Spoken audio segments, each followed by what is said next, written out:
Why aren't I speaking to you? When I read your unsolicited Christmas card that you sent after tricking my father into giving you my address, never mind that you would have already had my address if I had any intention of maintaining contact with you. But I digress. You wrote, "It would be nice to hear your voice." Well, you should have thought of that a long time ago. You should have thought about that when you kept loaning out my guitar to your friends. That was my guitar. You didn't even buy it for me.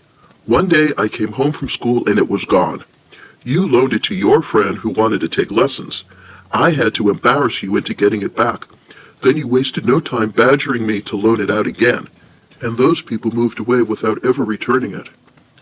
Oh, and remember when I got in trouble for borrowing a neighbor's bike? I had no intention of stealing it. I got in big trouble with all the mothers and kids in the neighborhood. They said I should have known better than to take something that wasn't mine. Really? Gee, thanks, Mom, for screwing me up and making a pariah in the neighborhood.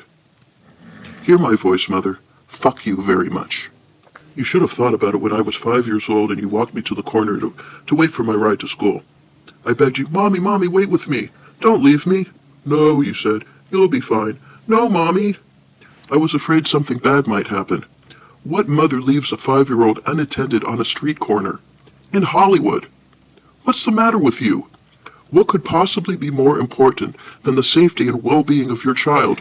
Sure enough, a huge German shepherd came bounding out of an apartment building and knocked me down. To make it worse, the dog's owner was a real asshole who diminished my fear and terror by telling us, "Oh, the dog was just playing. Thanks, Mom, for the abandonment. Hear my voice. Fuck you very much." You should have thought about it.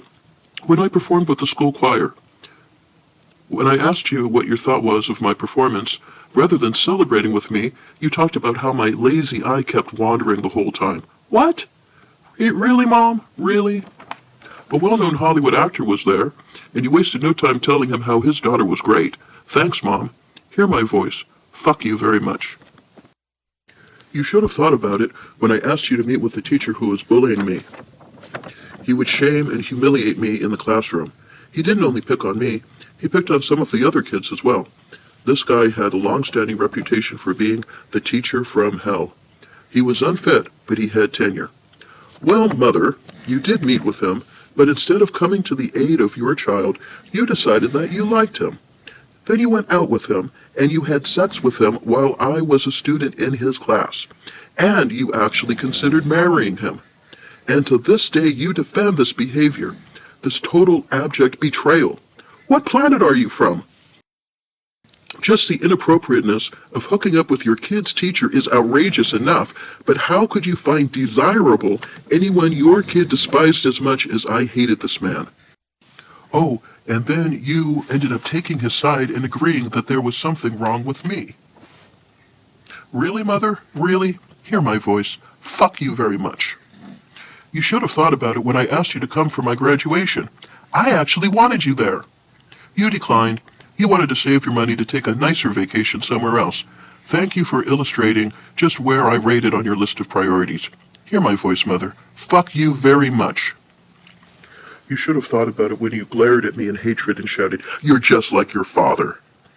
This, for once, is actually true. He may not be perfect, but he's a whole lot better than you are. But because of the ugliness of the sentiment and your intent to hurt me, fuck you very much. I'm not even going to talk about how your imbecile second husband molested me and how that scarred me for life. That's a whole other subject. But suffice it to say that you managed to put part of the blame on me. So fuck you very much. The two of you deserve each other. And lastly, when I begged you for help with my sister, the golden child, you refused. Her ex-husband sexually assaulted a friend of mine that I introduced him to. My spouse and I decided to sever ties with him. After all, he'd already bankrupted my sister and dumped her as soon as he got his green card. It turns out he assaulted 2 other women the same way, only it hadn't come out yet. My sister's ex is a real piece of shit. But the golden child took his side, and for choosing to coddle her with tacit approval for people who assault my friends, I say, hear my voice, Mother, fuck you very much. These were just a few of the highlights of a life with you in it. Every day we make choices, what to do, what to say. Actions have consequences. I'm sorry that your childhood was horrible.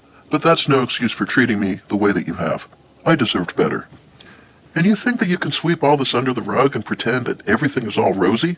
Really, Mother? Really? No, it doesn't work that way. I'm in charge of my life now. Haven't you done enough? Seriously, Mother, for all the dreams you killed, the self-esteem you shot down, for all the many boundaries you violated, you don't deserve the title of mother. You have forfeited the right to have access to me. You never protected me. You never looked after my best interests. You never nurtured or comforted me. You want to hear my voice? Okay. Fuck you very much.